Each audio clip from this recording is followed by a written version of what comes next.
the theory is very simple, that if you're moving too slowly, and psychiatric drugs cause that, that's what it's for, so that you hook up with a special person, you're all kept flattened out for each other, diagnosed, identified.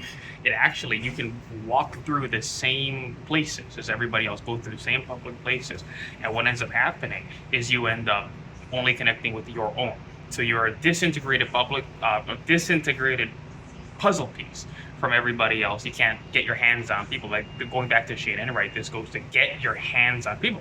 Get your hands on people. You shouldn't have to be scared of it. And if you are scared of it, then it's because you don't have enough muscle on you.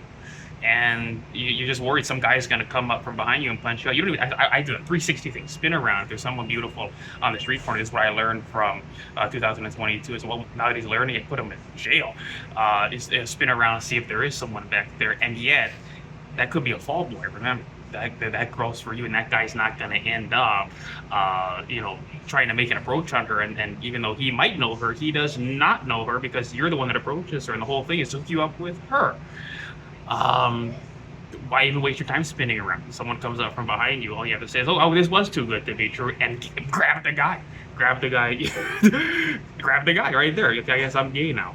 Why would you be scared of getting your hands on people? And that's what they want, is they want us disintegrate.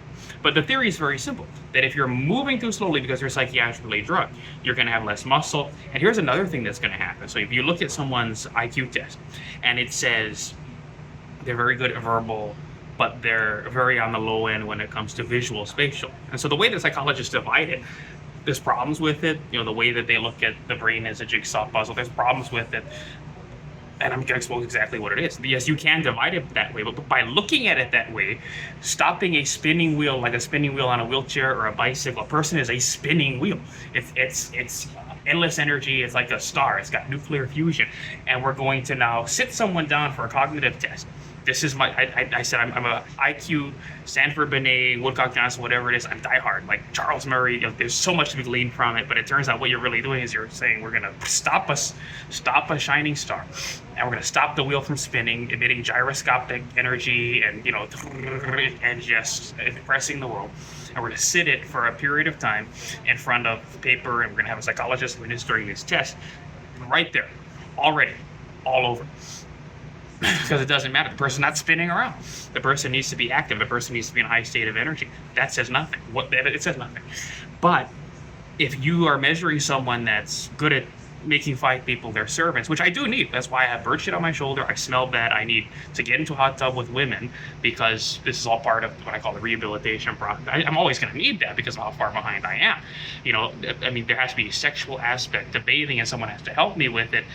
Because again, like I said in the argument from Graph paper, that classic video, that original video, it has to do with, there has to be a sexual aspect because that's what separates me from someone that's demented in a mental institution or demented in a nursing home. Someone in a nursing home, some guy, some male nurse is giving you a sponge bath and whatever, because you're demented, you're not there. But the fact that I'm still there means it has to be some woman like Austin Powers in a hot tub and a bubble bath with Elizabeth Hurley. But again, if the theory is very simple. If you're from the very early in life, walking too slow, oversensitive to sound, oversensitive to pain, which is what psychiatric drugs can do to you. Also, if you're born a little sickly and you're asthmatic or whatever it is, you're going to end up not being able to do calculus. That you would be a good engineer. You would be good at calculus, up to multivariable calculus, calculus 1, calculus 2, multivariable calculus. If you're someone that moved quickly early in life. That is actually the theory we're working with, and I believe it to be true because you're picking up on a different universe if you're not moving quickly.